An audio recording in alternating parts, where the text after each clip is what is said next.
অভিনয় যাত্ৰাত মই যেতিয়া প্ৰথম আহিছিলোঁ, খোজ দিছিলোঁ যোৰহাটৰ পৰা গুৱাহাটীত, তেতিয়া মই প্ৰথম লগ পাইছিলোঁ অসীম দাৰ লগত মই একেলগে অভিনয় কৰিবলৈ সুযোগ পাইছিলোঁ আৰু তেখেতৰ পৰা মই বহুতখিনি কথা শিকিছিলোঁ সেই সময়ত, আজিৰ পৰা 25 বছৰ আগৰ কথা। পোনপ্ৰথমে সকলো মোৰ শ্ৰদ্ধাৰ শিক্ষাগুৰুসকল আৰু ভাইটি ভণ্টি অভিভাৱকসকলক মোৰ ফালৰ পৰা অশেষ নৱবৰ্ষৰ শুভকামনা। বেছি দীঘলীয়া নকৰোঁ। ইয়াত আহি পেলাই এনেকুৱা এটা মনটো এনেকুৱা ভাল লাগিছে, বছৰৰ প্ৰথম দিন, আজি 1 তাৰিখ, আৰু এই ভূমিত মোক ভৰি দি পেলাই মোৰ এনেকুৱা লাগিছে মোৰ গোটেই বছৰটো ভাল যাব। কাৰণ তোমালোকৰ দেখি পেলাই সৰু ল'ৰা ছোৱালী গোটেইখিনিক দেখি মোৰ এনেকুৱা এটা মনত মোৰ সৰুকালৰ সময়খিনি মনত পৰিছে আচলতে। আজি হেৰুৱা চন্দ্ৰ ছবিখনৰ জৰিয়তে মই আপোনালোকৰ মাজত আহিলোঁ। মোৰ সৰুৰ পৰা সপোন আছিল জানুদাৰ লগত অভিনয় কৰা, জানুদাৰ লগত কাম কৰাৰ। তোমালোক হৈছে দেশৰ ভৱিষ্যত। যিধৰণে জানুদাই ক'লে এই গছজোপাৰ কথা, সৰুৰ পৰা ইমান ডাঙৰ হ'ল, এতিয়া আমাক ছাঁ দি আছে। তোমালোক এতিয়া সৰু হৈ আছা, লাহে লাহে ডাঙৰ হৈ যাবা, পৃথিৱীৰ বিভিন্ন কোণত যাব। কিন্তু আমাৰ দেশখন, আমাৰ দেশৰ কথা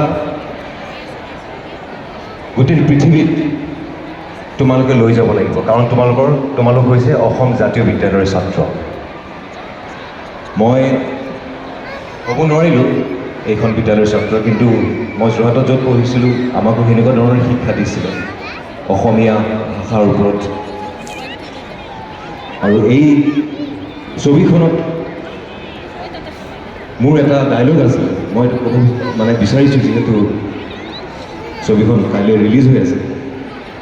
মোৰ ছোৱালী হৈছে তাই মুন, তাইক মই কওঁ যে মোৰ ৱাইফ হৈছে অমৃতা, তাই কুহি হৈছে কেৰেক্টাৰটো, মই কৈ দিছোঁ অলপ চলপ।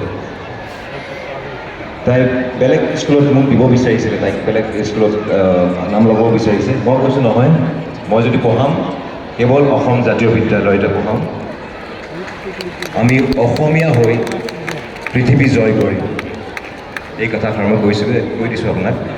আৰু আপোনালোকে হয়তো মোক চিনি পাইছে, বিশেষকৈ ৰৈ ৰৈ বিনালত মই যিখিনি কৰিলোঁ জুবিনদাৰ লগত। গতিকে জুবিনদাক অলপ কৰি পেলাই মই এটা তেখেতৰ এটা কবিতা মই আপোনালোকৰ ওচৰত আৱৰিব বিচাৰিছোঁ। কবিতাটোৰ নাম হৈছে মেটামৰফিচিছ। মই যদি ঈশ্বৰ হ'লোহেঁতেন, আজিৰ মানুহ সৃষ্টি কৰা বন্ধ কৰি দিলোহেঁতেন, নতুনকৈ সৃষ্টি কৰিলোহেঁতেন আৰু এবিধ মানুহৰ দৰে জন্তু, যি মাৰি কাটি খাই বৈ শুই জীয়াই নাথাকি আৰু বহুত কিবা কিবি কৰিলোহেঁতেন। দিলোহেঁতেন এটা মস্তিষ্ক, যাৰ কাম চিন্তা কৰা শুদ্ধভাৱে, যি মস্তিষ্কত দৌৰিব আৱেগ, অনুভূতি, উচ্চাকাংক্ষা আৰু দূৰদৰ্শনৰ অনিৰ্বাণ অশ্বমেধ ঘোঁৰা,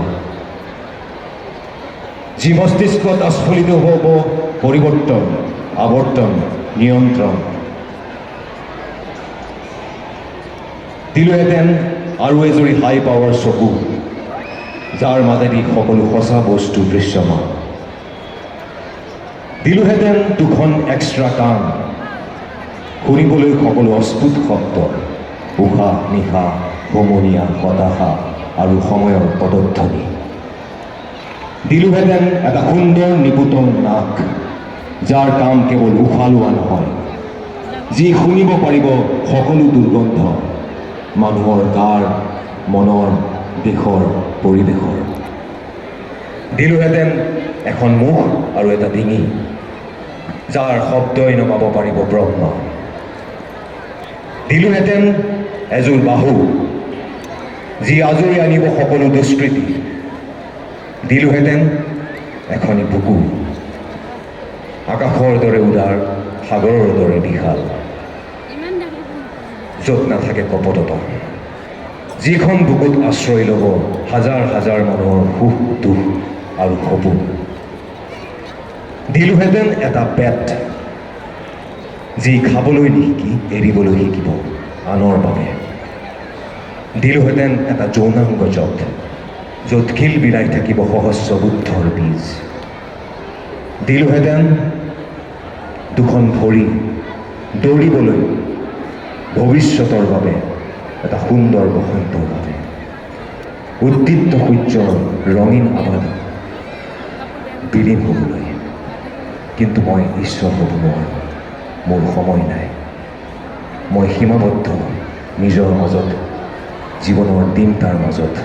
মোক বেয়া নাপাব। ধন্যবাদ।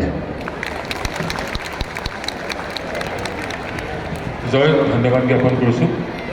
আৰু এটা কথা ক'বই লাগিব, ইতিমধ্যে উল্লেখ যদিও হৈছে